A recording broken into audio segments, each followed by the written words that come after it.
This is the second video talking about limiting values and how we can predict what they will be based on the formula. So in the first video we talked about powers, okay? But in this video I want to talk about a different kind of formula. So let's take something that looks like this, 2.5 to the t. Okay, so first of all, make sure that you get that this is not the same as t to a power, right? So like t squared or t cubed or even t to the 2.5. These are t raised to a definite fixed number power. These are this is what we were doing in the last video. In this video, it's the number raised to the t. So the number you're plugging in is actually becoming the exponent. And these are actually called exponential type functions, not powers, but exponential type functions. And we have a whole chapter coming up on these. But we're just talking about them briefly here. They are different. They have very different behavior from these kinds. So the first thing is to make sure you distinguish between the two. Okay. But when it comes to limiting values, we can kind of just think through the same sort of reasoning. So if we plug in higher and higher powers, we'll be for t, right? So it'll be 2.5 to the 10. That'll be a really big number. 2.5 to the 20. That'll be super big, and so on. This is clearly just going to get bigger and bigger when we put in bigger and bigger numbers for t. So this grows without bound, no limiting value. Okay. And this will be the case for a lot of such formulas. So if we had 3 to the t, right, that's going to be the same thing. If we had 1.2 to the t, right? If we had 1 to the t, however, well, that's actually a silly function, because if you think, so 1 to any power is 1. So you'll never encounter a formula 1 to the t, because if it was 1 to the t, people would just write 1 instead. It's always just equal to 1. So this is kind of a special version of these exponentials. This is just going to give you 1, 1, 1 every time. The graph would just be 1 all the time. So, I mean, technically, yes, the limiting value is 1, but that's just because it literally starts at 1 and it stays at 1 forever. Okay? But like I said, don't worry too much about this one. If you'll never see 1 to the t, because you would just see it as 1. But it does mean that 1 is kind of a place where something special happens. And then if we, so I was kind of going lower, we get to 1. If we go below 1, it's not a silly function anymore, and it does something different.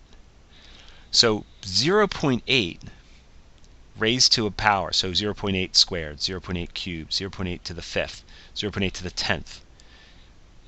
Take a second and put that into your calculator, and you'll see that whereas these guys were getting bigger and bigger, this one is actually getting smaller and smaller.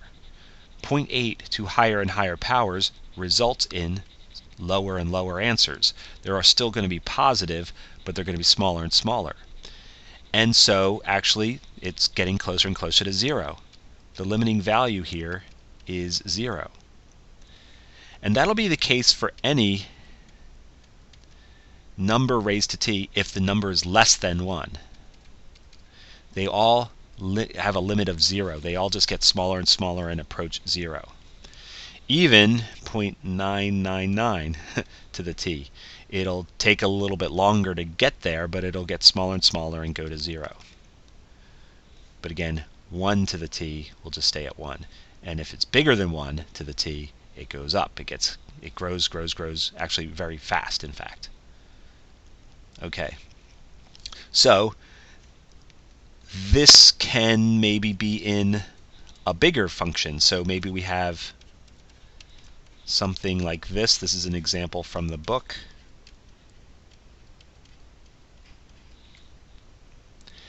What's the limiting value, if any, of this formula? So this piece right here, here's where t goes, right? So first we'll just deal with this. And this is a number less than 1 raised to the t. And so this part right here has a limit of 0 on its own. So this is getting closer and closer to 0. So 1 minus closer and closer to 0, right? 1 minus 0 is 1. So this is approaching 1. And then it's 176 times that. So 176. So the limiting value here will be 176.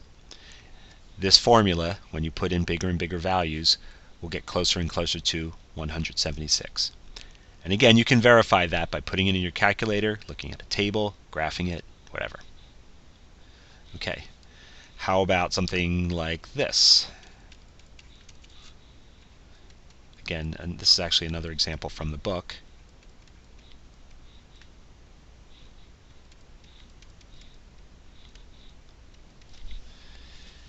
All right, so again, we want to know what happens as you plug in bigger and bigger numbers. This part, though, where the t is, because it's a less than 1 number raised to the t, that's going to go smaller and smaller to 0. So our limiting value will be 6.21 divided by 0.035 plus 0. So the limiting value will be 6.21 divided by 0.035, which is, I'm going to my calculator here, 177.429. I didn't. It's a coincidence that it's so close to this one. But yeah, so that's what we get. And again, you can verify by graphing this. You should see it leveling off at about 177.4.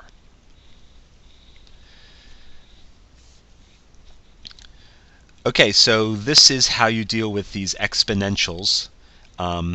Yeah, it's different from the powers, but there's something we can say about the limiting values as well here, and it's all based on whether the number you're raising to the t power is bigger or smaller than 1. 1 is the critical cutoff value here.